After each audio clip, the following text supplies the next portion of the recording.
Ya, saya ulang.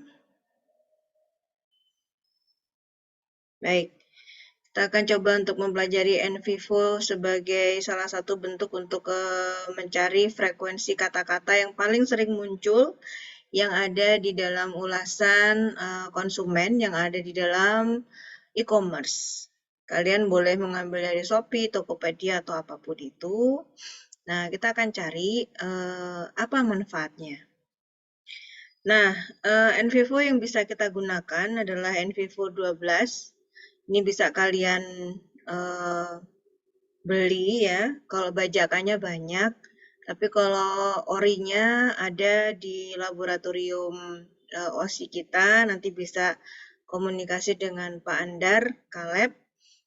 Cuman ya harus gantian ya, karena ori itu hanya bisa digunakan 1-2 PC dalam satu waktu gitu. Jadi kalau mau ngeran itu bisa beli yang tidak ori, tetapi kalau mau mengambil data secara online, nah itu kalau NVivo yang tidak ori tidak bisa digunakan bersamaan dengan internet. Jadi internetnya harus kita matikan baru bisa jalan. Kalau internetnya jalan, nanti yang punya pabrik marah-marah dan komputer kita bisa dimatikan dari jauh. Oke. Nah, kita membuat di sini projectnya, misalnya saya ketik aja project 2020J, desain produk, kita klik OK. Nah, ini saya mengambil data dari Mas Gerald ya, saya ambil dari Drive, tapi karena barusan saya buka gitu ya, saya ambil data dummy dari Excel yang sudah ada, yang lama, tugas lama. Nah, kemudian diklik di sini adalah imported data. Jadi imported data itu adalah semuanya aja kita aktifkan, jadi responden sebagai cases, kemudian kita membuatnya sebagai close-ended questionnaire yang dibilang sebagai atribut, kemudian open-ended questionnaire sebagai node. Jadi kalau checklist begini dia bilang sebagai atribut, kalau dia ngomongnya jawaban dia ngomongnya sebagai nodes. Sehingga OPR di sini kita kategorikan sebagai nodes. Nah, ini adalah dataset yang kita gunakan. Di sini ada sekitar 700 data ya. Di sini komentar dari online-nya seperti apa, kemudian ratingnya berapa, harganya, kemudian linknya seperti apa. Kita ambil semua datanya. Ya, kemudian select unique ID, kita ambil komentar. Semuanya kita aktifkan. Nah, ini contohnya tampilannya yang kalian buat ya.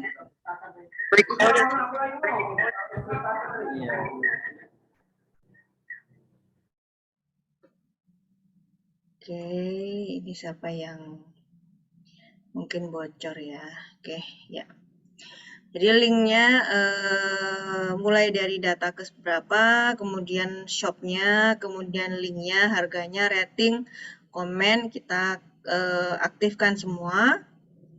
Kemudian di sini kan ada kata-kata nih, ada kualitas produk yang sangat baik, produk original. Di sini ada bahan bagus.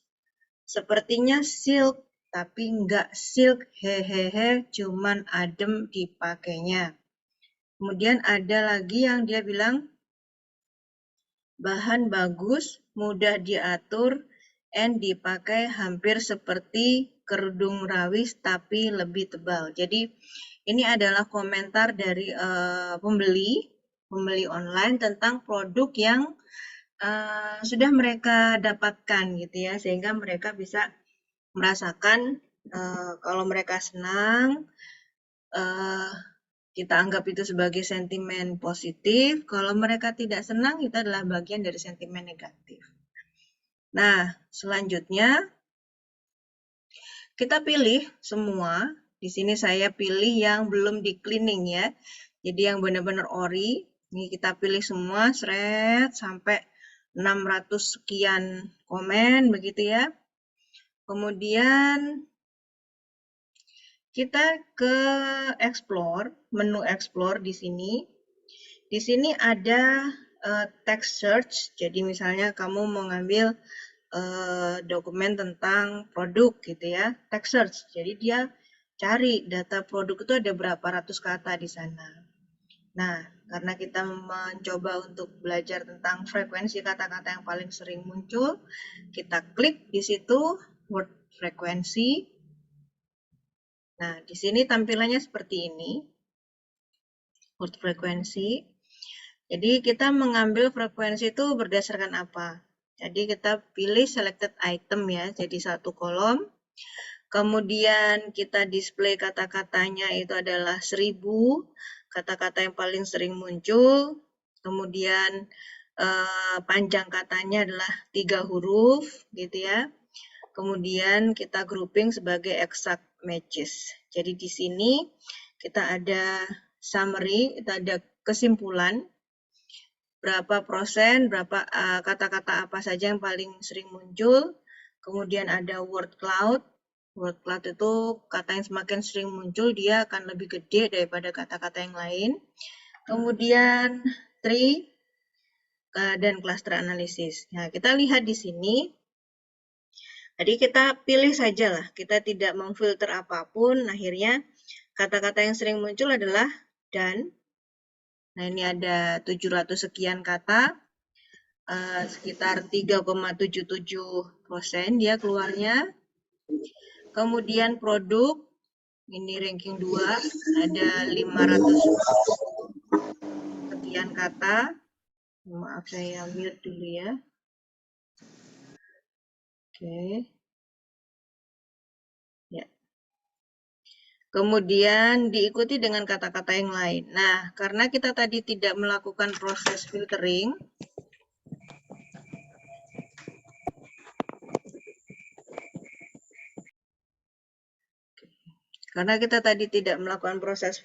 maka kata-kata sambung menjadi kata yang paling sering muncul di sana. Jadi kita ada dan itu sekitar 700 kata, kemudian HTTPS itu ya, dia muncul, kemudian ya yang lain yang tidak penting akan muncul. Nah, selanjutnya word cloud. Nah, ini adalah grafis yang mungkin kalian sering lihat ya di internet, adalah word cloud seperti ini. Nah, karena kita tadi tidak melakukan filtering, maka kata-kata dan ini tadi kita muncul paling sering. Kemudian HTTPS ini juga sering muncul juga gitu ya, sehingga dia ada di dalam gambar word cloud. Kemudian ini adalah tampilan kata-kata yang paling sering dimunculkan di dalam komentar dari konsumen tadi. Tanpa filter, artinya kata-kata yang tidak memiliki arti dalam data seperti dan, kemudian angka-angka ini ya, yang tidak bunyi dalam data, itu tampak di dalam hasil running. Nah, bagaimana caranya kita melakukan filtering data? Filtering data itu kita sebut dengan stop words. Stop words adalah kata-kata yang dihentikan pada saat running, tidak dihitung, sehingga nanti akan kata-katanya sesuai dengan harapan kita hasilnya. Contoh, dan ini tadi, kita klik stop word list, HTTPS, kita klik stop word list, hasilnya adalah seperti ini. Nah, kita lihat di sini ternyata kata-kata dan, kemudian HTTPS tadi sudah hilang, teman-teman ya. Nah, kita lihat dari sekian ratus komentar itu tadi, yang paling banyak muncul adalah produk, baik, bahan, Shopee tentu saja karena dia mengambil dari Shopee, warna, desain, baju, Dian Pelangi ini mereknya, original, keaslian, gamis, dress, dan seterusnya. Nah, dari sini bisa dilihat juga dalam bentuk tree map atau pohon. Produk baik, sangat, Shopee, Dian, Pelangi, bahan, warna, original, kualitas, dress, desain, jenis, bisa, teknik, asli, penyelesaian, dan seterusnya, dan seterusnya, dan seterusnya. Nah, semakin ke sini, semakin sedikit yang disampaikan oleh konsumen. Nah, dari sini kita bisa melihat produk itu ada 593 kata-kata yang sering muncul dalam komen. Kemudian baik, sangat, Shopee, mereknya, bahan, warna, original, kualitas, dress, dan seterusnya, dan seterusnya. Nah, kata-kata ini bisa kita triangulasikan datanya. Oh, ternyata kata yang paling sering muncul adalah ini, gitu ya. Tetapi ini belum bisa kita katakan ini datanya cukup atau datanya valid dan bisa kita hubungkan dan seterusnya. Nanti itu akan kita bahas di pertemuan yang lain. Nah, teman-teman, ini adalah salah satu cara kita untuk mendapatkan data suara konsumen di luar metode survei. Jadi, Bu, apakah hanya teks yang bisa kita analisis? Tidak, semuanya bisa kita analisis. Bahkan video di YouTube bisa. Jadi misalnya di situ ada tim ahli atau pakar yang mengatakan, misalnya kita belajar industri alas kaki ya, kita fokus ke sana, yang mengatakan bahwa produk industri alas kaki itu membutuhkan minimum requirement A, B, C, D, E, F, G. Nah, itu hasil dari wawancara orang lain. Tapi karena yang bicara adalah expert, expert ini adalah orang-orang yang betul-betul diakui di bidangnya selama lebih dari minimal 5 tahun, misalnya kita ambil requirement seperti itu, dan itu sudah berpengaruh di industri yang dituju, industri yang dimaksud, misalnya industri fashion yang berpengaruh di fashion, industri persepatuan yang berpengaruh di industri persepatuan, dan seterusnya. Jadi orang-orang ini bahasanya adalah orang-orang yang sakti begitu ya. Jadi kalau kita bicara itu pasti orang akan nurut semua. Nah, dari sumber video, dari sumber suara, dari sumber teks ini bisa kita olah untuk didapatkan minimum adalah word frekuensinya, sehingga kita bisa memperkirakan awal dari kata-kata yang sering muncul itulah yang paling sering dipikirkan oleh konsumen seperti itu. Nah, kita coba untuk melihat ya. Ini saya ambil tugasnya teman-teman. Oh, ini sudah saya buka, ini punyanya Ahmad. Oke. Nah, di sini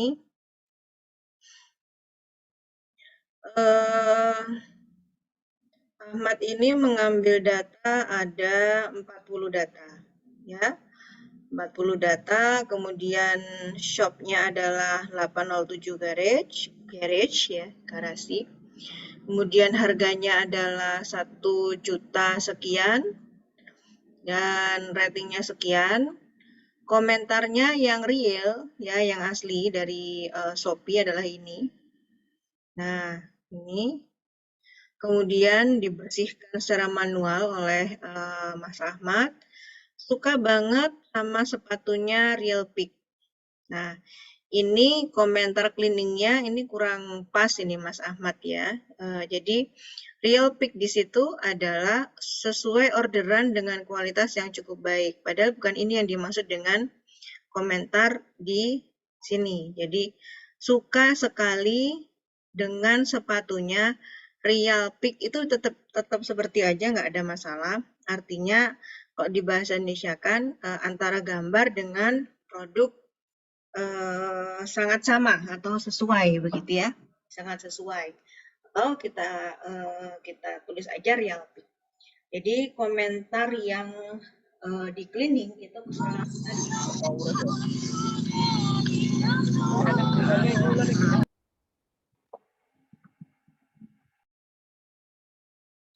Ya, selama dia masih dipahami begitu, dia bisa kita gunakan sebagai data.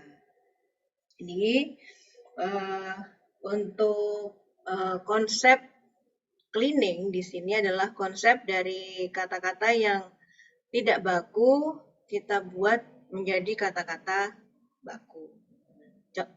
Contoh ini, suka banget sama sepatunya, bahannya tebal, jahitannya juga rapi dan bagus. Paling aku suka itu tali sepatunya, talinya bukan tali tipis. Nah, di sini cleaningnya malah bahan kualitas cukup baik. Padahal di sini yang reviewnya dia sudah sangat detail. Kalau cleaning di sini ya kita kopas aja. Nah, jadi kita kopas aja dari sini. Suka sekali dengan sepatunya. Bahan tebal gitu ya. Jahitan rapi dan bagus. Yang disukai adalah tali sepatunya tidak tipis. Seperti itu. Jadi ini data cleaningnya ini malah yang kurang pas seperti itu ya. Kemudian ini siapa yang ada yang bocor. Baik. Kemudian kita lihat kecukupan data.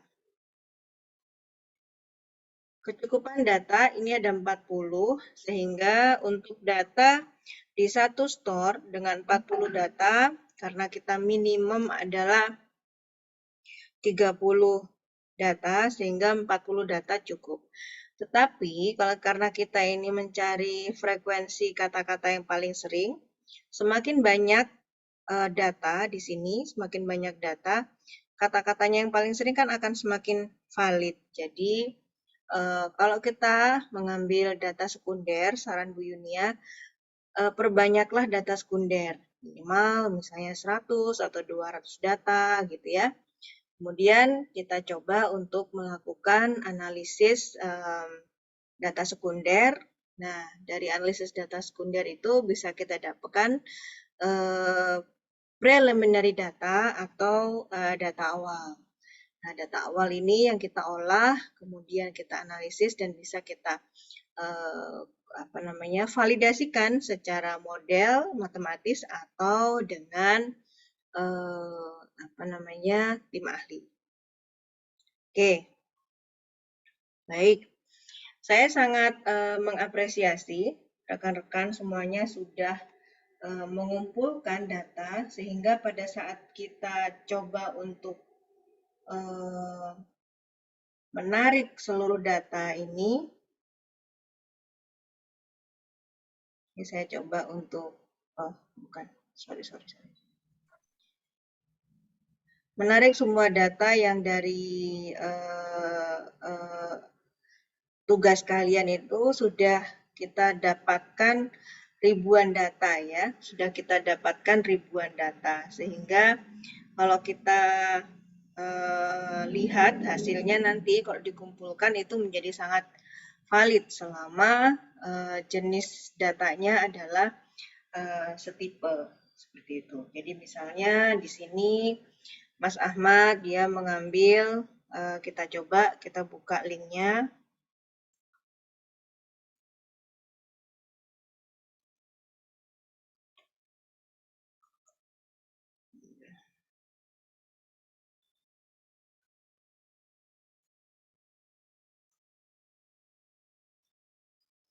Nah ini saya coba linknya di sini. Oh ya ternyata betul harganya Rp2.099 gitu ya. Kemudian di bawahnya ini ada deskripsi produk. Nah ini catnya seperti ini. Size-nya kegedean TP bisa ditukar guys, nature banget kan. Nah, dari sini kita bisa melakukan proses cleaning. Size itu bisa kita ganti ukuran sepatu terlalu besar, tetapi bisa ditukar, sangat baik. Namun saya bingung mau komentar apa lagi, sebab mulai dari service, sales respon, dan packing berikut belakangnya semuanya sangat baik. Gitu ya. Terima kasih seller dan kurir, sukses selalu. Jadi di sini ada emoticon, ya. Di sini ada emoticon. Ini yang harus kita hilangkan. Yang kita butuhkan adalah kata-kata bakunya. Nah, di sini dia menyertakan video.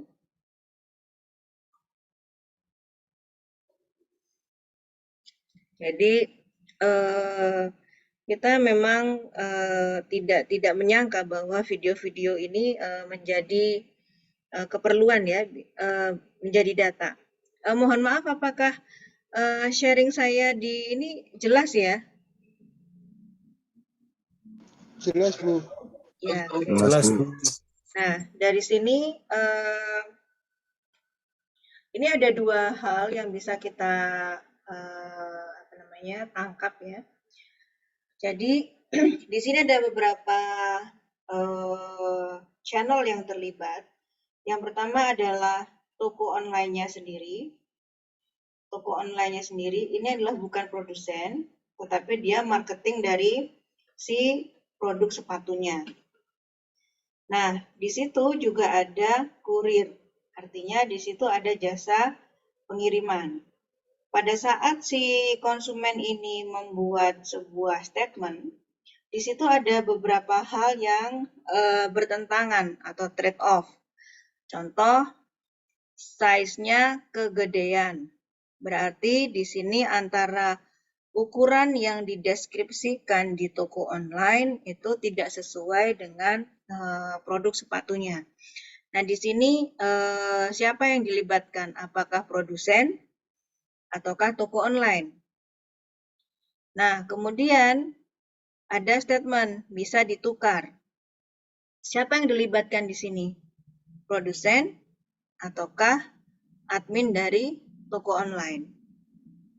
Nah, di sini dia langsung mendetailkan lagi service, layanan, sellers, penjual, kemudian packing, di sini penjual.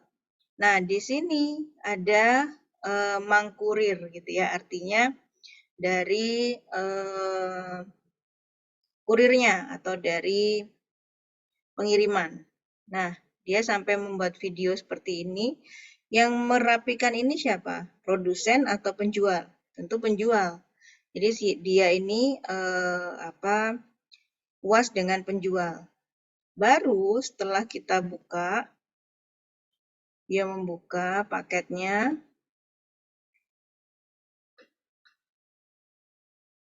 Ya. Nah, di situ tampak produknya ori gitu ya. Katanya ori. Nah, di sini gambar yang berikutnya di sini. Nah, di sini adalah kualitas dari produknya itu sendiri. Jadi ternyata kualitas dari produknya yang dia inginkan adalah bahan dan seterusnya dan seterusnya. Ya, kemudian ukuran gitu ya. Kemudian di sini ada real pick, itu tugasnya si toko atau tugasnya produsen.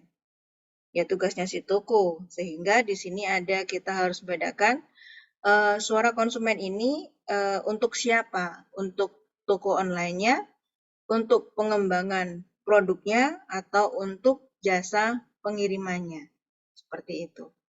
Jadi dari online product review ini kita bisa mendapatkan banyak sekali data dan bisa kita gunakan untuk pengembangan produk, tetapi sangat bisa untuk marketing, ya, strategic marketing. Nah, di sini kita lihat, ya, di sini ada kinerja toko. Kita lihat di sini, halo, ya, bocor ya suaranya ya. Di sini ada kinerja toko. Persentase chat dibalas 100%, penilaian ada 1.600, produknya ada 700, kemudian kita lihat di sini yang bintang 5 ada 1.600 dari 1.700, berarti kinerja toko ini sangat baik. Jadi hanya 100 yang kurang baik. Tapi di sini yang memberikan bintang 4 yang terrecord hanya 28. Jadi artinya dia ya kinerjanya sangat-sangat baik toko ini, gitu ya. Cuman bagaimana Bu dengan pengembangan produknya? Nah, kita bisa melihat dari total sales yang ada di toko ini, tipe-tipe aja apa saja yang paling laris seperti itu.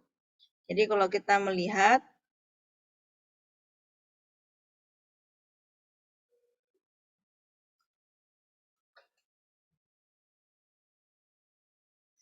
ya dari produknya ini, nah dari 700 produk yang dia jual dengan 24 slide ini yang dia jual, kita bisa lihat berapa sih yang paling laris, itu yang paling depan ya, yang paling depan. Coba kita lihat, oh ternyata yang modelnya seperti ini dia cuma laku 5, gitu ya. Ternyata yang modelnya pinky-pinky ini dia cuma laku 7, gitu. Nah, apa yang menyebabkan produk ini hanya laku 5, 7 gitu ya. Dan sedangkan di atas ini tadi ada yang laku 19, ada yang laku 16 begitu. Jadi dari sini kita bisa melihat proyeksi tren ya dari 1, 2, 3 toko. Kalau kita melihat di sini, oke, warna yang paling disenangi adalah ini gitu. Jadi pada saat kalian nanti mau merancang produk, oh ternyata kombinasi warna yang paling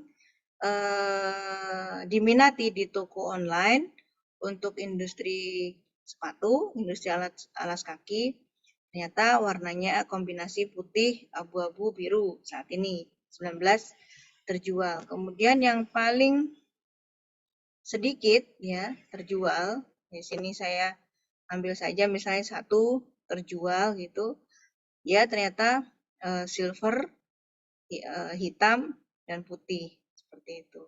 Nah, dari sini kita bisa mempertimbangkan, oh iya, apakah warna yang menjadi parameter? Jangan-jangan ini harganya mahal, 2,5. Terus kalau kita lihat yang paling laris tadi, harganya berapa? Loh, ternyata dia lebih mahal, harganya 3,7. Tapi kenapa dia laris? Nah, itu menjadi beberapa parameter atau beberapa atribut yang kalian harus mempertimbangkan matang-matang sebelum menentukan pilihan atribut apa saja yang menjadi pilihan utama dari pengembangan produk kalian. Oke, sampai di sini ada yang mau didiskusikan? Dipersilahkan. Saya stop share. Monggo.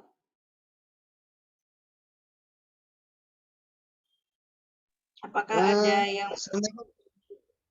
Silakan Rido. Waalaikumsalam. Untuk softwarenya itu wajib diinstal, Bu. Ya, itu silakan kalian beli saja. Kok saya pribadi ya, itu ada 2 yang saya gunakan. Yang satu ori, nah itu harganya cukup mahal, ya sekitar 15 juta. Tapi kalian bisa akses di lab ya, di lab. Cuman saat ini memang masih ditata oleh Pak Andar Madi untuk settingan publiknya, settingan di studentnya. Tapi kalau saya sebelum beli yang ori ini, laboratorium beli yang ori, saya sendiri membelinya bajakan ya, Mas Rido. Saya beli bajakan, gitu. Cuman pada saat saya gunakan, internetnya harus dimatikan, gitu. Kalau nggak gitu, laptop saya kena hang. Ya, itu wajib dibeli supaya kalian bisa menghitung bisa menghitung frekuensi yang dari data yang sudah kalian dapatkan, sehingga kalian mendapatkan atribut dasar dari OPR itu apa sih yang paling sering keluar dari harapan konsumen itu apa? Gitu ya Mas Ridho, kan nggak mungkin kita ngitung katanya satu-satu ya. Iya Bu, terima kasih. Oke, ada yang lain? Nggak ada yang nanya harganya berapa Bu, gitu ya. Harganya kalau bajakan itu saya membeli itu sekitar seratusan ya. Ya, sekitar seratusan. Ini saya stop recording sebenarnya.